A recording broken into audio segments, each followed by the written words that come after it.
Guys আমার পেছনে আছে দেখতে একদম হুবহু বিমানের মতো, যদিও এটা বিমান না। আসলে এটা কি, এটা কিন্তু পানির ট্যাঙ্ক। কিন্তু আসলে এটা দেওয়ার উদ্দেশ্য কি, সারাক্ষণ ঘুরতেছে বাতাসে, সারাক্ষণ ঘুরতেছে। এখানে কিন্তু পেনিয়াম আছে।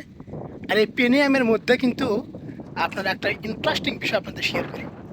এই যে এখানে দেখতে পাচ্ছেন, এখানে তার, এই তার দিয়ে এখানে ইলেকট্রিসিটি তৈরি হচ্ছে।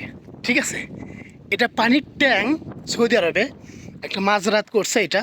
এই যে এখানে বড়লোক মানুষ থাকে, প্রত্যেক দিন বড়লোক মানুষ আসে। তা এখানে এই কাজটা করছে এরা।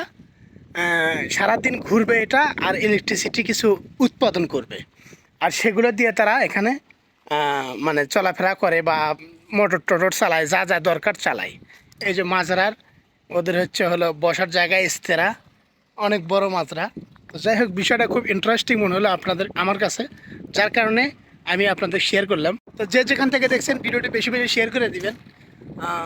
ইলেকট্রিসিটি টারবাইন বলি আমরা এটাকে।